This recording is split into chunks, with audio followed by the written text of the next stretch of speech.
Hi, everybody. How are you doing? I'm Dr. Gail, and this is Kevin Briggs. And thanks for joining us today, Kevin.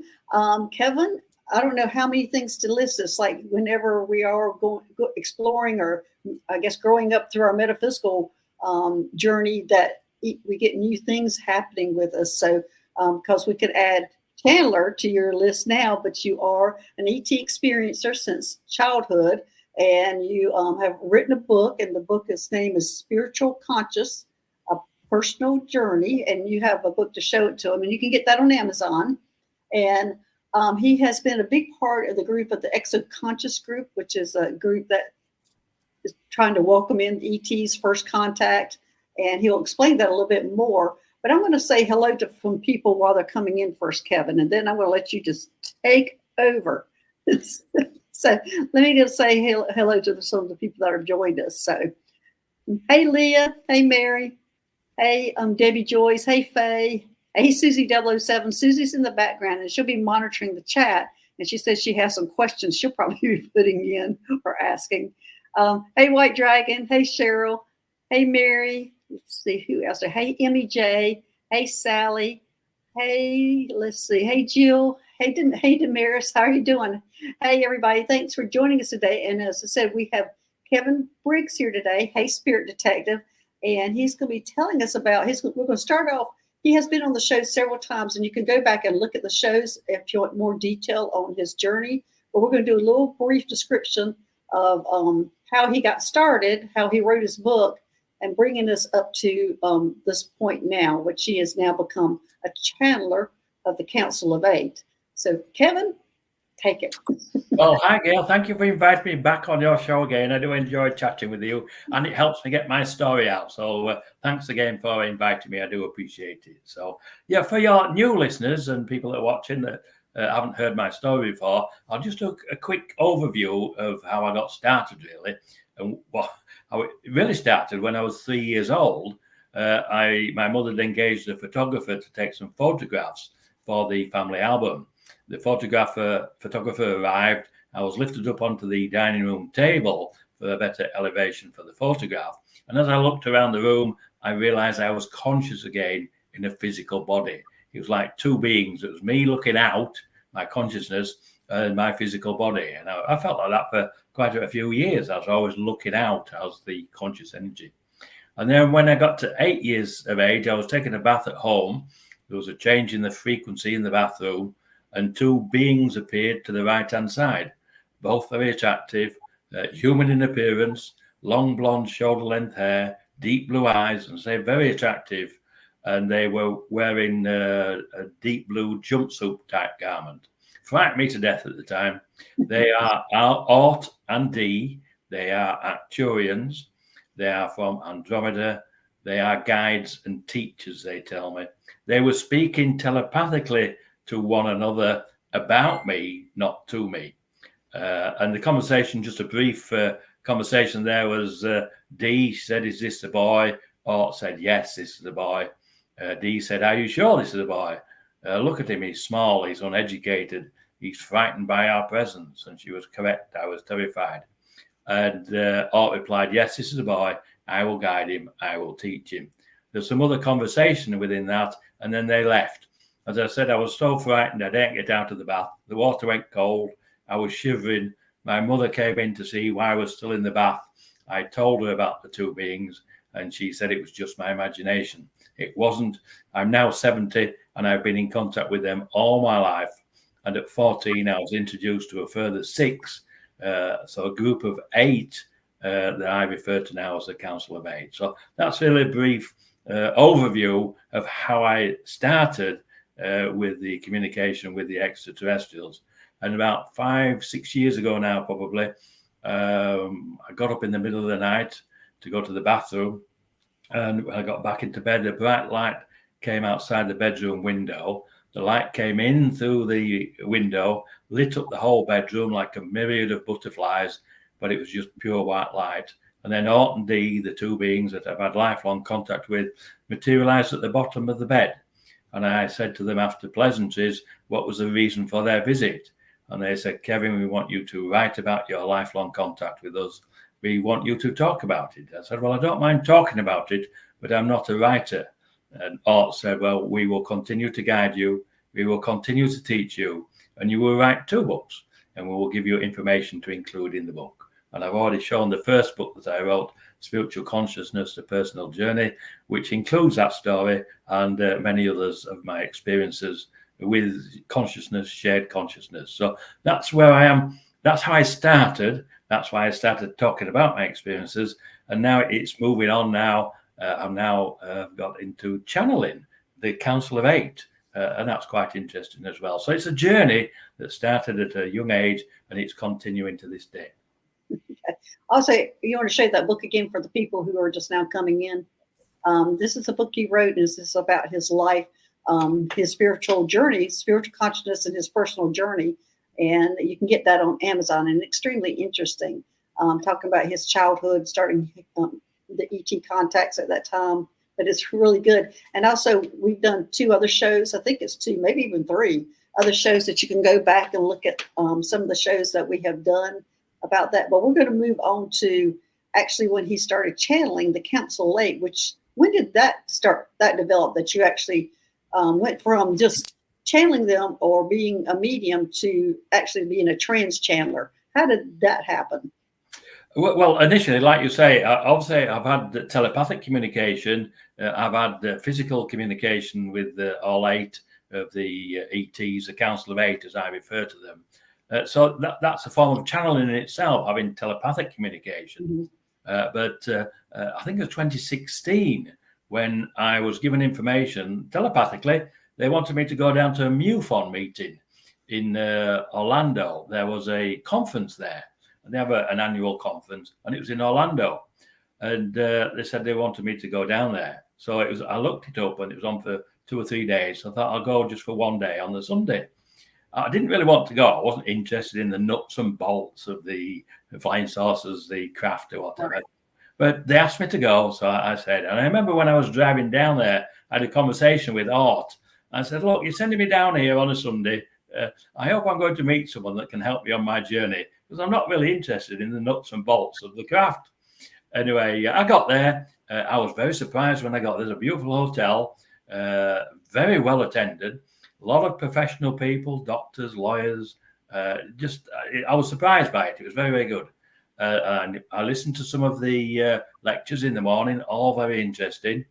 And one of those lecturers was Kathleen Marden, who's now become a friend. She was one of the lecturers there. And then at lunchtime, it came to lunchtime, and I had to go and get something to eat. So I went to the cafeteria, and it was full. I bought a sandwich, and I was looking for somewhere to sit, and I saw 1 seat vacant in the whole of the cafeteria. It was absolutely chock-a-block. There were 2 ladies on the table, and I said, can I sit down and eat my sandwich? And they said, yes, sit down. So they were chatting away, and then when they finished, they brought me into the conversation. And one of the ladies was Dr. Melanie Barton, and she was the lady that I was meant to meet. She's the one that really helped me, introduced me really to channeling. And how that came about was, and I always find that I'm guided, I'm told to go somewhere or asked to go somewhere or whatever. And I do have a choice. So, I just got back for 2 years at Mount Shasta. I know exactly. Yeah. Anyway, with we then arranged to meet. I met with Denise Stoner down at the conference. I listened to Kathleen Marden give her lecture, and then I think Melanie arranged a meeting with Kathleen Marden and Denise Stoner. We met for lunch in our local town in Claremont, and we had lunch. And then after lunch, Kathleen invited us all back to her home. And coincidentally, she lives about 10 minutes from where I live, just 10 minutes away. So we went back to her home, and then we started chatting. I was giving some more information about my experiences. And then Denise said, do you know what you're doing? I said, no, what am I doing? She says, you're channeling. And I'd heard of channeling, but I was never interested in the subject, really. She says, yes, you're channeling information. And then Melanie said, yes, I noticed that because she'd done some channeling in the past. Denise had done some channeling. I don't think Kathleen picked up on it at that time. But then what happened from there, we arranged to meet at my home. And we, once a month, every Saturday. and I did a channel. But how I fell into the actual channeling was we'd done a meditation at my home with Kathleen Marden, Denise Stoner, myself, and my wife was there.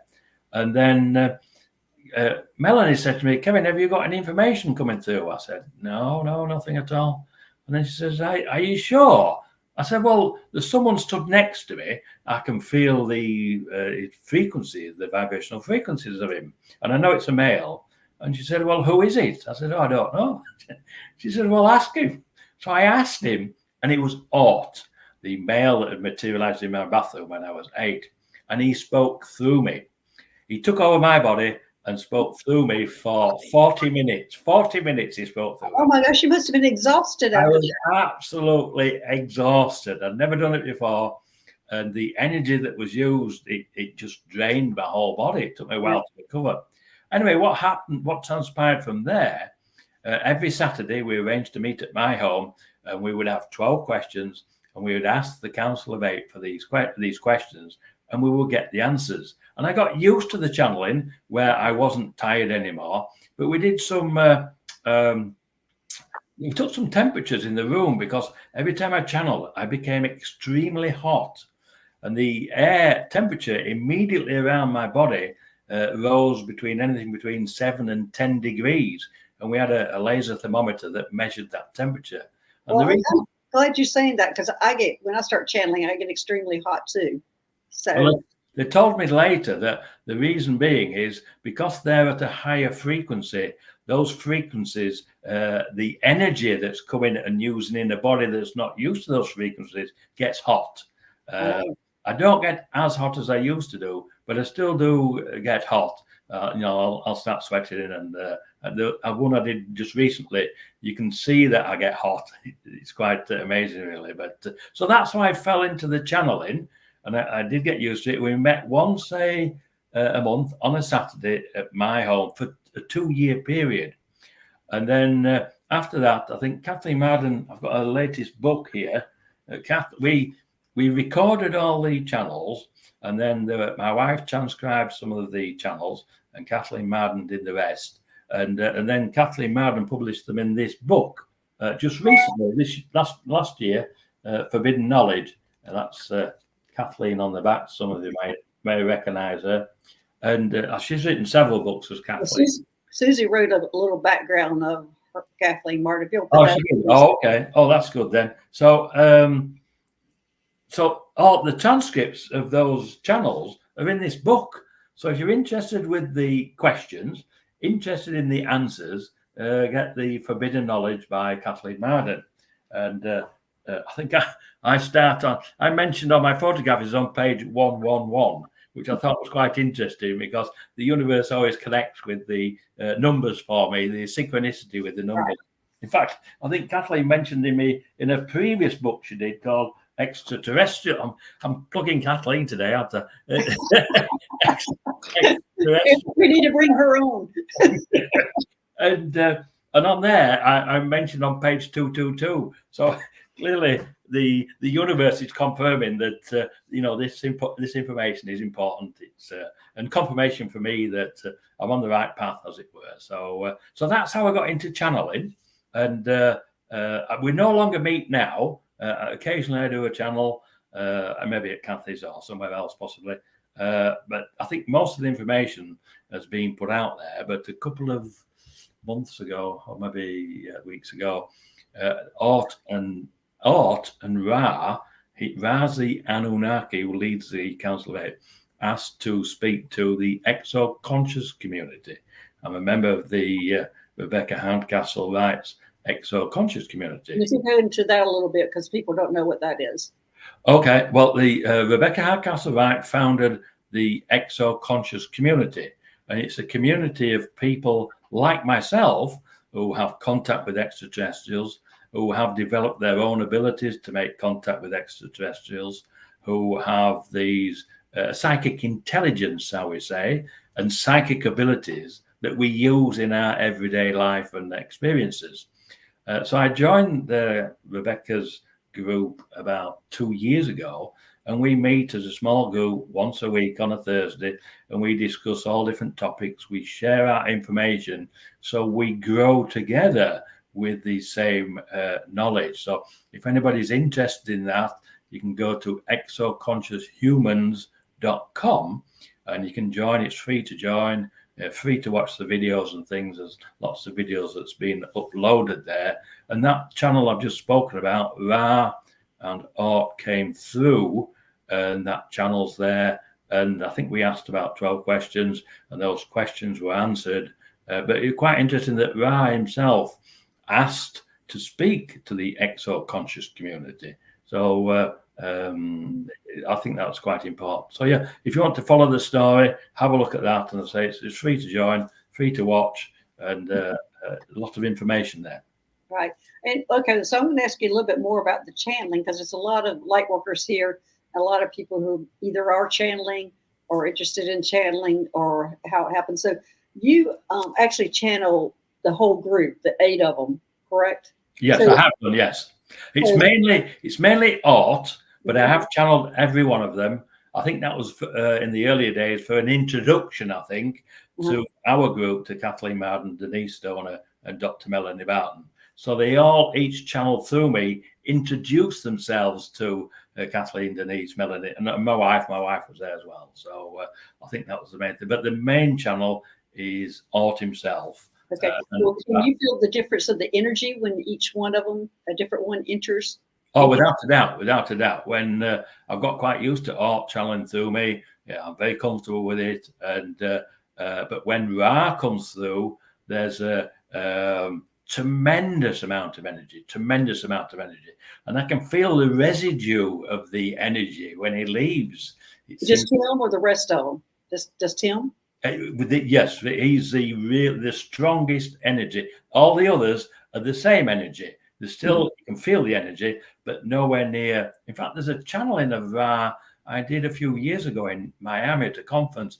It's on my website. If you go on to kevinjbriggs.com and then go on to events and media, scroll down, there's a channel I did there, and Ra came through and spoke about the reveal, and that was quite a few years ago now. But interesting how we've moved on now. This latest channel that I did a few weeks ago is updating the exo-conscious community into where we are in relation to the reveal and creating a new timeline.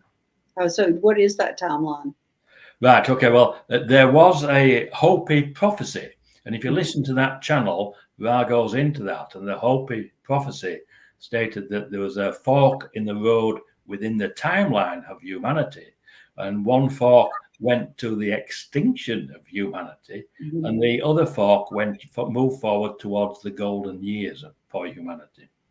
We've now created the new timeline where we've gone to the fork to the right, as it were, towards the golden years. So the Hopi prophecy has come true in relation to we got to that point, but then we've gone towards the golden years and continuing the evolution of humanity. So I think that was important, and Ra gave us that information, and I think that was quite important information. Yeah, it's good. And I remember when that change came, because I remember I was getting information in, and I knew they had already told me, and I think I was on Jeff Maher's show when they told me when it did happen, when we did cross that road, and I can't even remember now when that was, but there was a definite point where we went over, and they were telling me that happened or was happening at a certain date. But I wanted to also ask you, when, as I said, you're feeling the different frequencies, have you come across any negative entity or whatever that has tried to come in, or have they protected you from that? I've only had one negative entity once, and I'm not quite sure what was happening. I'd gone to bed, I think it was the middle of the night, and I woke up, and the bedroom was fairly illuminated because there's like a full moon outside or whatever, and there's street lights, so it's never really pitch black. And then it went really dark, and then there was this dark black cloud that started coming along the ceiling like that, and I recognized it for being negative. I told it to go away, and I asked for the Council of Eight to protect me from it. And as it slowly came towards me, I asked that, it stopped, and it went back again. That's the only negative entity that I've had an experience with. But my friend Kathleen Marden, she had a negative entity connect itself to her, and she tried for quite a while to get rid of this negative entity, and she wasn't able to do that. So she asked me if I would ask the Council of Eight, could they remove it? As soon as I asked them, they removed the negative entity. In fact, she actually speaks about it, going back to Kathleen's book again, extraterrestrial contact. Kathleen's going to have to give you a percentage here. She mentioned it in the book, and that's on page, as I said, 222. So we do have to be careful. There are negative energies out there, and I know when we did the channels, Dr. Melanie Barton always put a protection within the meditation that allowed me to get into that higher level of consciousness to do the channel. So we have to be careful if you are channeling, if you're interested in channeling. And I'm sure I don't know there's any courses that you can go on to learn to channel.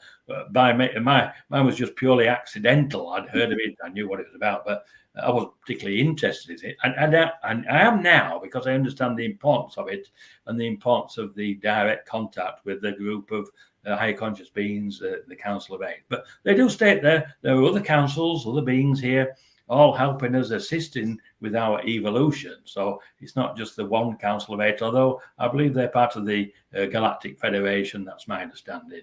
And I'm sure there are other councils within there that were reaching out to other people as well. So I think it's very interesting that we seem to be moving forward quite rapidly now in relation to our contact. Now, on the channeling, do you have to prepare? Do you go in meditative state, or does it just happen? Do you have to do kind of preparation for it? Just a meditation. So what we normally do is someone will do a meditation that allows me to relax and then reach the higher levels of consciousness. Or for those who don't understand, what happens is when I do the channel, my own conscious energy moves to the outside of my body. That allows then the conscious energy of, say, Ort or D or Ra to enter my physical and use my physical using their consciousness. So that's what happens. I'm not always aware of what is said. I don't always remember. I know when I read the transcripts afterwards, I think, wow, did I say that? But it's not me that's saying it. It's obviously the either Ort and D or one of the councils or Ra himself.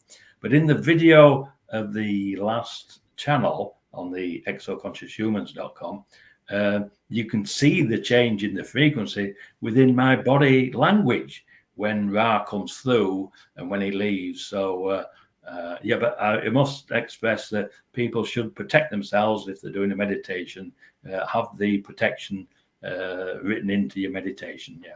Okay, now when your body moves out, what does your body do? Do you go run into the ocean, drink a beer, go to the park? I wish I could. That would be a better idea. I think I just stand to the left-hand side or to the right-hand side. I'm there. I'm in the room. I know what's going on, but I don't always remember the questions, the answers. I remember some of them, and then sometimes the memory comes back a little bit later. And then when I read the transcripts, I think, wow. I'm not going for a beer, but I might try that next time. That sounds like a good idea. Yeah, and for those that talk about channeling, Kevin does what we call trance channeling or trans channeling. And for me, as I had told him before, or I have told everybody here, I do channeling also, but I made an agreement with the one which I'm channeling Bizarre, and I just only allow him to sit in my lap and whisper in my ear. I don't allow him to take over my body, and I'm certainly not opposed for people doing that at all. But that was just my line in the very beginning. At the very beginning, I was like, but that was my stop. Nobody's jumping in my body. So there are different kinds of channeling if I were wanting to look that up, and it doesn't always have to be somebody coming in your body. But you do have a choice on what to do. But Kevin, did you have a choice? Did they talk to you about it, or they just did it? No, they just did it. They just did it. It was a shock to me. It was in fact, I said after I came back that first 40 minutes when he'd been channeling, I said to my wife Sandy, I said, "What did you think to that?" What did you say? I can't remember, but it wasn't a shock. It was the fact that it was an experience I'd never had before, and to have that experience was. But then I did get used to it, and I'm quite comfortable with it now. I still need the meditation. Some people can just go into the trance or do the channel, but I need a meditation, and anybody can do the meditation as long as it comes from the heart and it asks for protection and things like that. So I think that's the key, that protection. You don't want to get up with a negative entity attaching itself to you. Like and I'm going to say how I do it is I open up all my chakras and I go out through my heart chakra and I take my protection animals with me, and I go sit down at a picnic table in front of him, and then I get the information that way. But I have my lion, my crow, and my white rabbit that go with me to sit on the picnic table with me, and my Matkai, my spirit guide. So we all go out and I sit down at the picnic table, and that's how. So mine is really fast. I can go open up the chakras and go. Right. Well, I like the fact that you have your spirit guide animals, because I believe I've got some here, and I have the squirrels and the crows. And in fact, I had one, some vultures. We had some scratching on the roof a while ago last year. Sandy and I went out to see what it was. And there was a number of vultures on the roof. They all flew off. And then we do have vultures here, but very rarely, they don't come and land on the ground or anything. And we went outside, they flew off, and they went on my fence post. And I thought, oh, that's unusual. So I thought I'll go take a photograph of them, because they're big birds. So I'm walking up towards my fence line, and they're all sat on this fence line. And as I got closer, the first one turned, they were facing away from me, turned towards me, and opened its wings like that. And then the second one turned and opened its wings. And it went on down the line sequentially, and I'm thinking, oh, I wonder if that's a threat posture. I won't go any nearer, I'll just take a photograph. So they all turned around in sequence and opened up the wings like that. So I contacted a friend of mine, Nancy, and I said, do you know anything about these birds and spirit animals? She said, oh, it sounds to me like, it was probably the Council of Eight paying respect to you. I said, oh, right. She said, how many birds were there? I said, I don't know. I'll have to have a look at the photograph. I looked at the photograph and there were 8 birds. So she was quite correct in that. And once you realize that, then you see your spirit animals around all the time. And you see the connection between the crows and the squirrels. I had an eagle come down and he grabbed hold of a squirrel in the tree next to me where my wife was sat about 10 feet away. And a crow then attacked the eagle. The eagle dropped the squirrel, and the squirrel ran up the tree, and the eagle landed on a big branch. But then the crow just kept attacking this eagle until the eagle flew off. I found out later that the crows and the squirrels and some of the other animals, they're part of a shared consciousness. And they protect one another. And this crow, it was a big eagle. So once we realize that we're connected to these the animal realms, the spirit realms, the animal spirit realms, then I think it enhances who we are and enhances that connection to consciousness. Well, it also gives me a sense of comfort because they're escorting me, and I know, like, my lion's protection, my crow is for being able to look out, look ahead, right. And the white rabbit is to protect and make sure you have fun. So wow. I know what that represents. So that just makes me comfortable going out there along with my spirit guide, going anything that's unknown or they're my team that I go explore. Yeah, I think once you realize that the universe is connecting it with you through the animal realms, through the insects and things. Just recently I had some. I kept coming across these large beetles, and a really big one in my pool the other day. And I thought it was dead, so I fished it out, and it was still alive. So I let it go, and then I had a little swarm of some beetles come in, and then some other beetles. Then a couple landed on me when I was out, and I thought, I wonder if there's one of these messages here. So I looked up beetles with the spirit realm, and it says it's indicating a time of change. So again, that's quite interesting. But the big beetle that was in my pool, I've been in Florida 20 years. I've never seen one this size. It was about 4 inches, black. And but I was pleased I was able to get it out to my pool and it didn't drown. So, but yeah, there's all these messages around us all the time, but we don't see them. We don't see them. Right. So let me see what else. I was going to talk to you a little bit about Peru, the indigenous, and you had and the Pleiades, the Seven Sisters. You had a channeling of all that information. Yes, there was some information channeled by Ra in relation to the Seven Sisters, in relation to they were the creators of the time in ancient Egypt. There was now some people within the exo-conscious community who were the same souls, but they were the souls now here in this timeline. And what he was saying, if I recall correctly, he was pleased to be working with the same souls again. He recognized them within some of the people within the room, within the exo-conscious community. So he said, we are now co-creating a new timeline from the void of consciousness itself. And that was quite interesting in relation to how we'd got that information.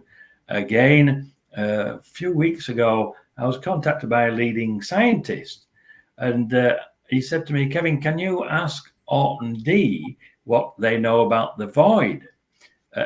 Two things are very interesting here. One, a leading scientist who's reaching out to ask an experiencer to connect with the extraterrestrials for information.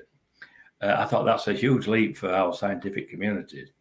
Anyway, I did ask them, and they gave me an equation for the void of consciousness with an explanation of how the void of consciousness is not void as the name suggests. It's full of possibilities, full of potential, full with intentions. And timelines, all future, past and present timelines, are created from the void of consciousness. And also the void of consciousness is a part of consciousness, but it's where those timelines and creations are created from. So Ra, when he channeled, he reiterated all that information that Orton D had given me previously for the leading scientist. I gave the leading scientist the equation, which he understood, and then with the explanation. So I think that's just fascinating, really, that we are moving forward within the scientific community, within the experiences community, within the spiritual community. We're all coming together, we're learning together, and I think that's quite exciting, really. Okay. Susie, she's in the background. You have some questions for him. Do you want to come forward, Susie, to ask the questions? No. She's saying no, she doesn't. Do you want to put some questions in the chat and we'll pull them up? She doesn't want to go public. All right. Are you ready to take some questions, Kevin? Yeah, I can take some questions. Yes, no problem. Was there anything else that we need to know that you channeled information? Only that within the exo-conscious community, Aurora is now, I think Aurora's just recently been on your show. She's now channeling artwork of the Council of Eight. And if you want to see her channeled artwork, again, just go to exoconscioushumans.com. And I think she's got 7 of the Council of Eight now finished. She's working on Chica at the moment. But they're fascinating to see. And that's another form of channeling. She's channeling the art direct from each individual on the Council of Eight. So again, that's a huge leap forward. So if people are interested, have a look at that. And Aurora's on Facebook. You can send a friend request on there, and she'll send copies of the artwork for you, I'm sure. Also, yeah. I can't remember how much she had done when she came on the show, but y'all can go back and look at her show that I think it was last month. Oh, okay. So your people who are watching now can go and look at your past show with Aurora, and if you want more information, update, go into the exo-conscious. Yeah, I like the way the fact we're all coming together now, all these different groups, we're all connecting.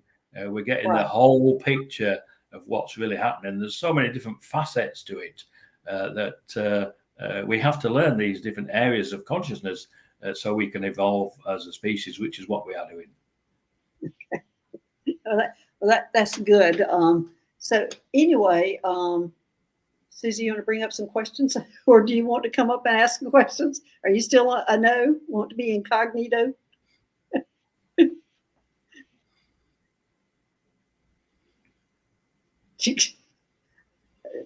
Okay. Well, Susie, do you want to put some questions in? Why don't you put questions in the chat? Then you don't have to come forth.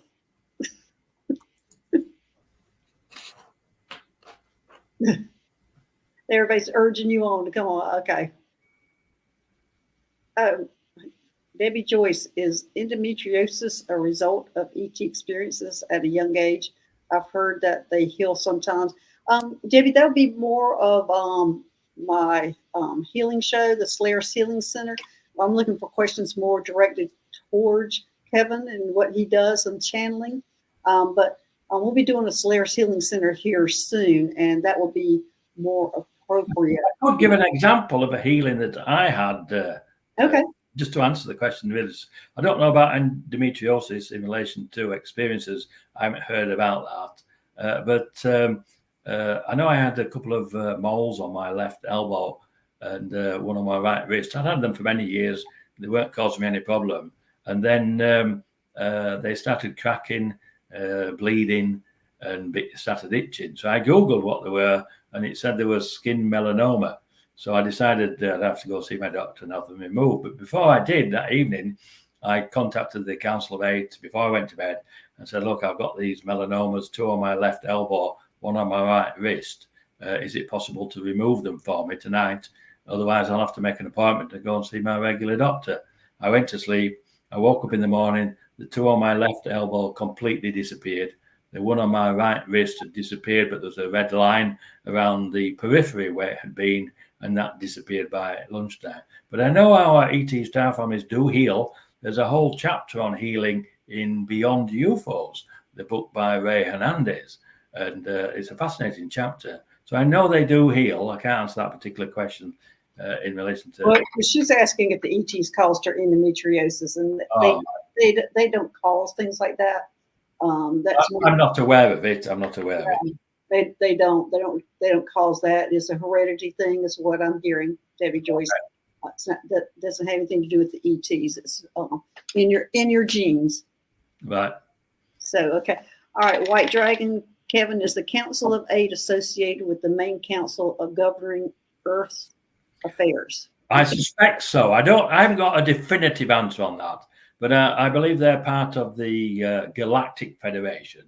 And I believe that I know there are a number of councils, they've told me that. A bit like our governments here on Earth, your Parliament or your Senate or your Congress. I think it's a bit like that. I think the Council 8 are part of that. So, yeah, I think they believe they are governing the affairs. Obviously, we're in control of our own planet, I believe. But then we have the people that evil human beings who want to do things like wars and things like that and don't take us down the right road. So, and that's why we're being educated now, so we can take responsibility for our planet, because they're concerned about the pollution that we have. And they've got technologies that can help us to clean up that pollution. So I think that, they are helping with the governing of the affairs, but it's complex because you've got ambassadors from the different councils, ambassadors from the Federation dealing with our ambassadors here. And very often those within our government are not aware of the Galactic Federation. I think it's becoming more and more open now through the experiences groups, through the exo-conscious community, through your show like this here today, where we're discussing it. And there are many shows now where we are having open contact, as it were, between ourselves as experiences and light workers sharing the information. So in answer to the question, I would say yes. Well, I'm going to ask a personal question then.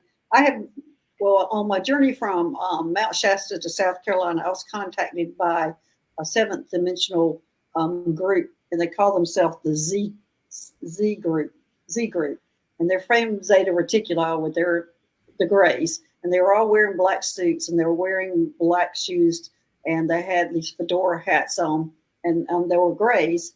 Have you heard of them? I haven't started working with them yet. They're wanting me to work with them, and I haven't started yet. But there's one main one, and it's harder for me. The fifth dimension I can connect because that's all telepathic, and they kind of understand humans. On the seventh dimension, it's telepathic still, but they don't quite get the nuances of humans. So it's a little bit more difficult. So I'm kind of warming up to. Right, okay. No, I haven't heard of that particular species, but I'm sure there are many. I've had the Penty. I don't know if you've heard of the Penty, but they've reached out to me, and I think they're a very interesting species. I forgot the lady that's talking. How do you spell that? Yeah, capital P, N-T-I, Penty. Penty. Yeah. And do you know what they look like? Yeah, they're like small greys. But they're not a grey. They're a different species altogether. The Penty. There's a lady that talks about them. Susan, I think it's Susan Walker, who talks about them. She's direct contact with them, and she has a website. And it's quite funny actually. When I heard her talk about them, I thought, I wonder if I could reach out with my telepathic abilities and speak to them. So I reached out and I contacted two of the Penty. We had a brief conversation. And then I went on to Susan's website, and on the website, the first two, she's got a list of about 10 of them with the sketch, a drawing of them and the names. The first two were the two that I spoke to telepathically, and they reached out just recently, late last year, saying they're supporting the reveal and want to help any way they can. They feel that we need some assistance in that, and we need some assistance with our evolution. And they said that they're prepared to help us with that. So that's good. So yeah, check out the Penty website and have a look at them. And there's a lot of information there. And I've heard another person speak about them now. So I've had direct contact with them. Obviously, Susan Walker. I'm sorry, it's Susan Walker. And this other guy whose name was Kevin. I don't know his last name. He has contact with them as well. So they're reaching out all over now in relation to educating us, making us a larger community, a galactic community. Yeah. Okay. All right. Any more questions, Susie? Okay. Hey, Cheryl, how will the council help us with ascension? That's a good question. It is a good question. Yes, I think that they are helping by educating us in relation to consciousness itself and how conscious energy can be used for communication, for travel, for healing, for education, for creation and co-creation. And when we learn how to do that, as I've been taught, then we can communicate with them at their level of consciousness. And when we understand that the dimensions are just frequencies of consciousness themselves, then we are really ascending by education to those higher levels of consciousness where we can communicate with our galactic star families. Okay, well, that's good. Hey, I was not talking about healing, just experiencing health-wise with ETs. I answered that question. It's a heredity thing that she's dealing with. Another question from Debbie Joyce. Have they mentioned how they feel about our demanding disclosure?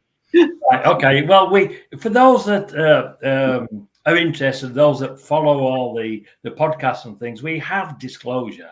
Mm-hmm. We have, as a human species, know that we are not alone. We have disclosure. And anybody within the light circles, as it were, anybody in the spiritual realms, they are already aware that we are not alone. Our indigenous people globally have known since eons ago that we are not alone. And so, yeah, we have disclosure. Now what we're working towards is the reveal physically of our ET star families, ambassadors. They are actually here. They're here in our solar system.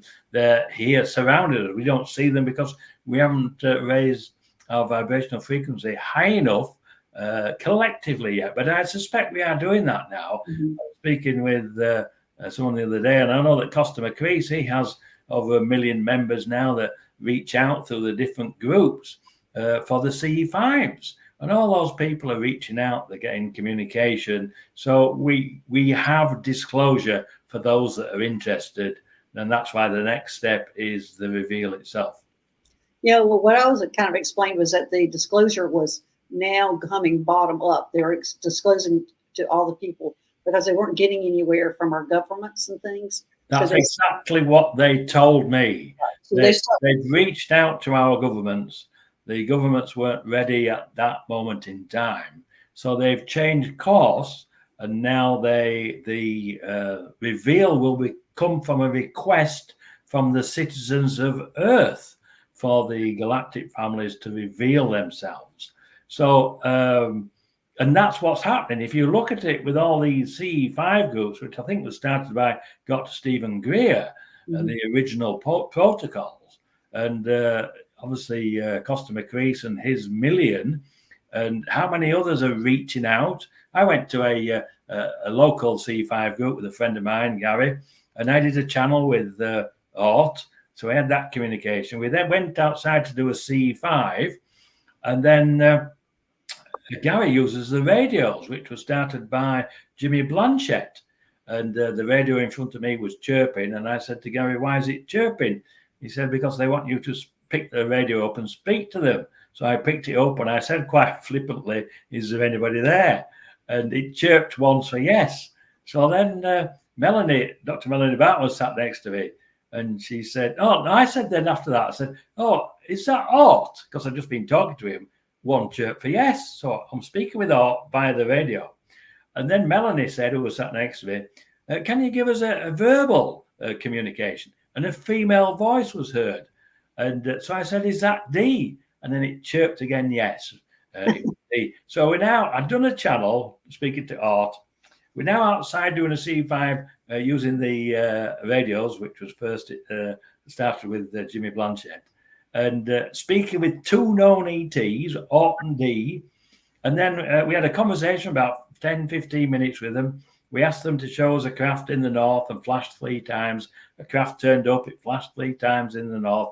So we've got all this communication now, which is expanding from channeling to the radios to just communication with them, telepathic communication. So everything's moving forward quite quickly. Yeah, I think so too. All right. Are there any more questions, Susie? I guess I'll ask my questions live. Oh, yay! She came. Yay! There's Susie. Okay. I thought of a few questions. I was reading the chat, I know. Yeah, some questions were more for you, so I bypassed those. Yeah. We could do those another show. Yeah. But so Kevin, you got messages to give to Kathleen Martin to give to scientists. Is that correct?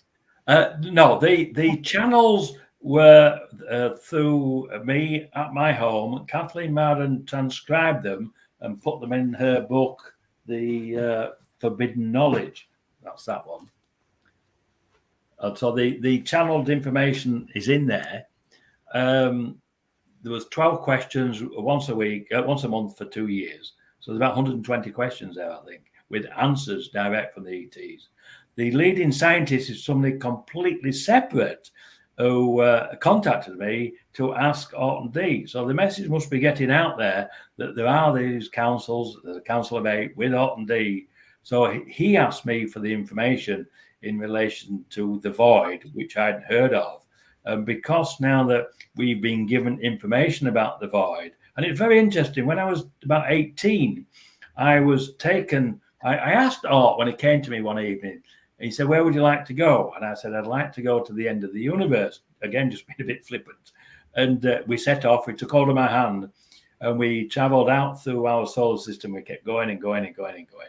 And I got quite frightened because I thought, I've lost. I don't know how to get my way back. So I said to him, look, I hope you know the way back because I've lost. Don't let go of my hand. Anyway, after a while, we stopped. We sat down. And I said, are we at the end of the universe? And he said, no, we're at the end of the consciousness. But there's plenty of space out there for it to expand in. I didn't think anything of it then, but now I understand it. When we got to the end of consciousness, we got to the end of consciousness, but next to the void of consciousness, where the creation side, co-creation, where the timelines are created. So I was taken there when I was 18, but the void of consciousness is, as I said before, it's not void, it's full of potential, full of possibilities, full of intentions. So, and the void of consciousness is a part of consciousness. It's not separate, but it's where consciousness itself grows. So that's that's where the scientists came into it in relation to asking that question. But by him asking that question, because I didn't know anything about this until I was given the direct information, and I conveyed that to the leading scientist, and he understood the equation. He understood it. So it shows this positive side of the collaboration between our ETs, our higher conscious beings. That's why we're evolving towards this ascension, as some people call it. Yes. Okay. Can you address genetic lines and ET contact? So I didn't hear that. Can you say that again, Susie? Can you address genetic lines? Okay. Oh, Contact? That's a good question. it is a good question. It's not something I've really thought about, but clearly I've been told that I'm part of Orton D's extended family. They are Arcturians. They are fifth dimensional beings from Andromeda. So if I'm here, and so the only difference between I'm part of the extended family, but my physical is in the third dimension and not the fifth. The only difference between the dimensions are the frequencies of consciousness itself. So from that information that they've given us there, that would show that my lineage is Arcturian. So I may well be from my lineage from Andromeda. I know my lineage here on Earth as a human, but we have a greater lineage, which is a galactic lineage, which has been hidden from us for decades, for centuries, probably thousands of years. But now we're learning that we have a galactic heritage. Yes. I mean, like, for instance, say, like, going back to, like, Betty and Barney Hill, it seems that their whole family had contact. Kathleen's had contact.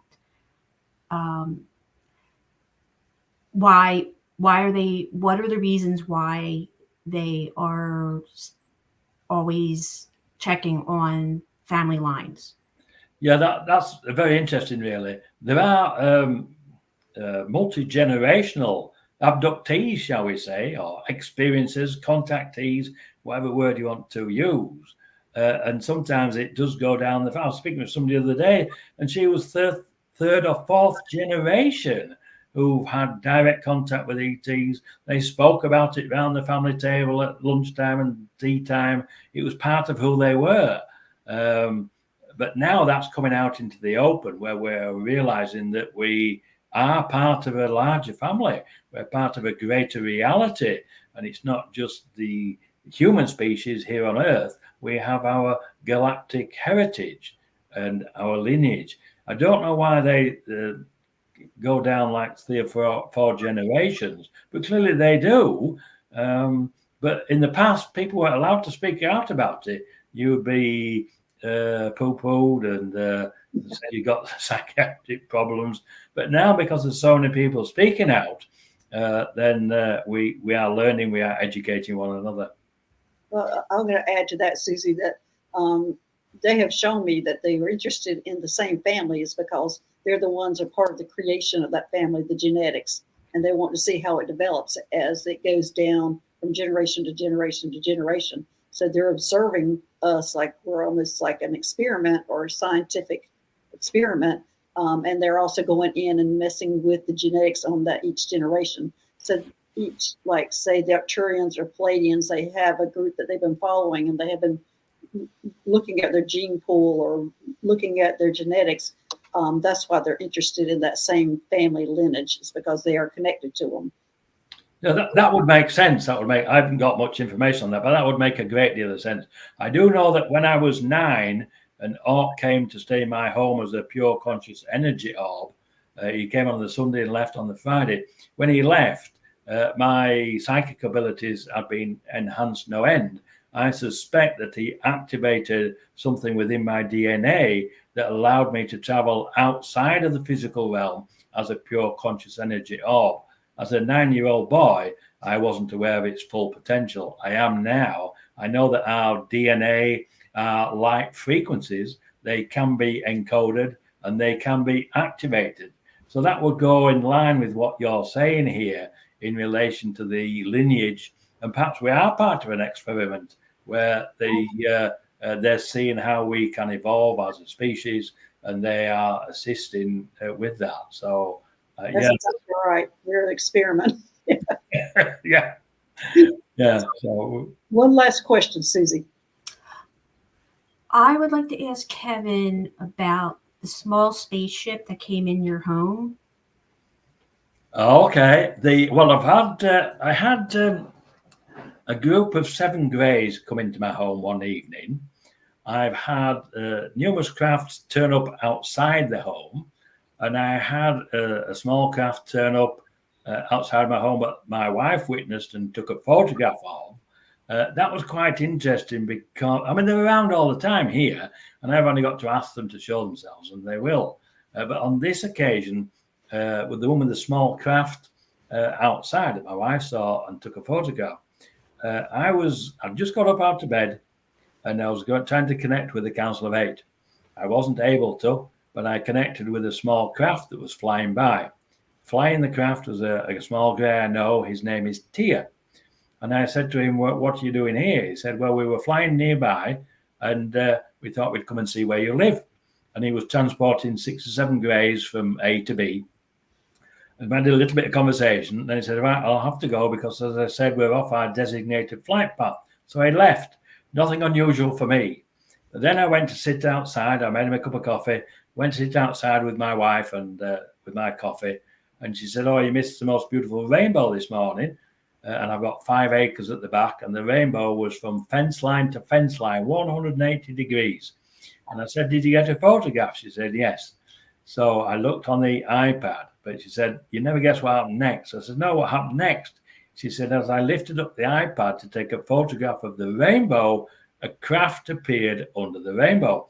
It was dish-shaped, metallic, and but then when we looked at the time on the photograph, it was the same time on the clock in the bedroom when I was talking to Tia. But that was just a confirmation in relation to the telepathic communication, the fact that bring my wife into it now with many different things. I've had orbs and things in my home. That was interesting. We'd done a meditation one Sunday, I think it was, and my wife decided to take some photographs. Why? I don't know. Of the room where we'd done the meditation. She took 3 successive photographs. The middle one had 4 orbs in it. In each orb, there was a face. So I suspect they were the people that I'd been channeling. And they were just opening up that little portal to have a look. But they obviously gave my wife the telepathic information to take the photograph because there was nothing on the first one. The second one had the 4 orbs, and the third one didn't have anything. So clearly they communicated with her to do that. But and then the 7 greys, that was another story in relation to the fact that my dogs woke me up about 3 o'clock in the morning barking. So I went outside to have a look. I put all the outside lights on first to frighten anybody away. And there were 7 greys walking across my paddock. I came back in the house and I stood by the door, not knowing what to do. And the door started opening slowly. It got to about 12, 18 inches. And then I woke up in bed and I thought, oh, it's just a dream. And when I got up, my wife said to me, Kevin, you left the front door open last night. Did you know that? I said, no. And then the memory came back. The door continued to open and the 7 greys came in. And at that time, I had 2 3-seater sofas and a 2-seater. All seats were taken. We were all sat down and we had a meeting. They didn't allow me the memory of the meeting, but they allowed me the memory. Didn't allow me the memory of what was discussed, but they allowed me the memory of the meeting. So they are reaching out to us, and there are many species. And if we raise our vibrational frequencies, we can see them. If we reach out to them, we can communicate and connect with them. So yeah. So And we've had others that come right up to the pool cage and things, and I asked them to show us craft in relation for confirmation if I get a download and things like that. So lots of contact here. Yeah. All right. Well, Kevin, thanks. It's always a pleasure to have you on the channel. Always a pleasure. Thanks for sharing your channeling and all your information and doing the work that you're doing. Okay, well, if anybody wants to ask me any questions, they can always contact me at kevinjamesbriggs@gmail.com. And then I've got my website, kevinjbriggs.com. So you can contact me on either there, and I'll answer any questions that anybody has. All right, well, thanks. And thanks, Susie, for your questions, and everybody else for your questions. Thanks, moderators, for making this a safe place to talk. Oh, there you go. There's Kevin's website, and that's how you can contact him. So anyway, thanks, everybody, and we will see you Saturday with the show, but I have to talk to Susie about what we're going to do at that time, and we'll announce it. So anyway, thanks, everybody, and we'll see y'all later. Bye. Bye. We'll see you.